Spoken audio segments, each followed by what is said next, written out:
আজ বেশ কিছুদিন যাবত এত পরিমাণে বৃষ্টি হচ্ছে, তাই ভাবলাম আজকে একটু খিচুড়ি রান্না করি, তার সাথে মাংস রান্না করি। তো যেই কথা সেই কাজ, রান্নাঘরে গিয়ে দেখি চাউল খুব কম পরিমাণে আছে, তবে যেই চাউলটা আছে আমাদের দুইজনের খুব ভালোভাবেই হয়ে যাবে। তো এদিকে চাউলটা সুন্দর করে ধুয়ে নিলাম।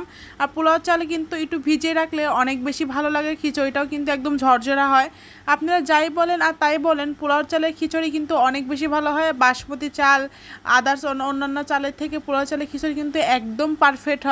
তো এদিকে আমার কিন্তু চাউলটা ধোয়া শেষ, আর খিচুড়ি রান্না করার জন্য উঠাই দিব। ওইদিকে মাংস রান্না করব।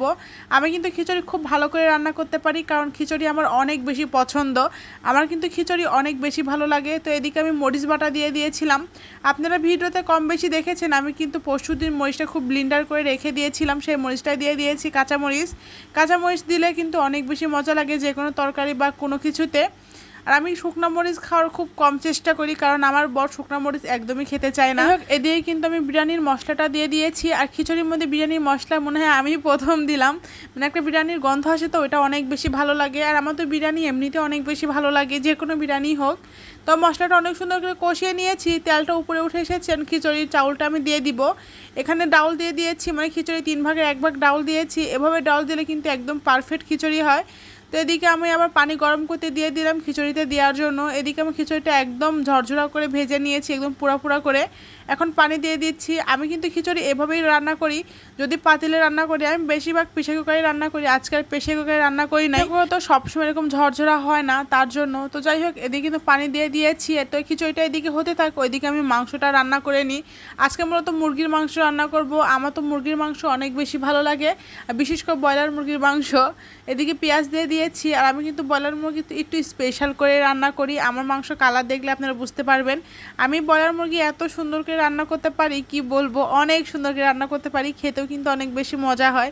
এদিকে অনেকগুলো পেঁয়াজ দিয়ে দিয়েছিলাম, পেঁয়াজটা একদম লাল লাল করে ভেজে নিয়েছি। এখন আদা রসুনের পেস্ট দিয়ে দিব। আর আজকে সব কিছুতেই এত বেশি ঝাল হয়ে গেছে, কারণ বাটা মরিচ দিয়েছি। তো আর বাটা মরিচের আন্দাজটা আমি বুঝি না, কারণ সবসময় তো গুঁড়া মরিচ খাওয়া হয়। তো এদিকে লবণ, ধনিয়ার গুঁড়া, মরিচের গুঁড়া, যা যা দরকার মাংসের মশলার মধ্যে তাই দিয়ে দিয়েছি। আমি মূলত কিভাবে রান্না করি সেটা আপনাদের সাথে শেয়ার করি। আমি কাউকে রান্না শিখাই না বা কোনো কিছু করি না, মানে আমার লাইফস্টাইল সেটা আপনাদের সাথে মূলত আমি শেয়ার করি। আমাকে টিকটকে একটা আপু জিজ্ঞাসা করেছে, আপনি রান্না বান্না করেন, এগুলো শেয়ার করার কী দরকার? এখানে শেয়ার করার দরকার আছে জন্য তো আমি শেয়ার করি, মানে অনেকেই অনেক কথাই বলে, এগুলো আর কান দিই না। যাই হোক, এদিকে কিন্তু আমি মাংসটা দিয়ে দিয়েছি। আর মাংসটা অনেক সুন্দর করে কষিয়ে নিব। আর আজকে রান্না করতে করতে কারেন্টটা চলে গিয়েছে, কি যে বিরক্ত লাগে, কারণ বাইরে বৃষ্টি হচ্ছে, তো এজন্য। আর এখন তো কারেন্টই থাকতেছে না, এজন্য ভিডিও করা হচ্ছে না ঠিক মতন রান্না বান্নার। তাই ভাবলাম যে আজকে কারেন্ট আছে, রান্না করি। তো অর্ধেক রান্না করতে করতে কারেন্টটা চলে গিয়েছে, তো পরবর্তীতে আর ভিডিও করা হয় নাই। তো এদিকে মাংসটা কষাতে দিয়ে দিয়েছি, এদিকে আমি খিচুড়িটাও হয়ে গেছে। এখন মানে ঢাকনা দিয়ে দিব, দমে দিয়ে দিব। আজকের মতন কিন্তু রান্না বান্না সব কিছু হয়ে গেছে, যেহেতু কারেন্ট চলে গিয়েছিল আর ভিডিও করা হয় নাই। খিচুড়িটা কত ঝরঝর হয়েছে দেখতেই পাচ্ছেন, মাংসের কালারটা কত সুন্দর হয়েছে। আর ভিডিওটা বেশি বড় করব না, আজকের ভিডিও এ পর্যন্তই। আল্লাহ হাফেজ।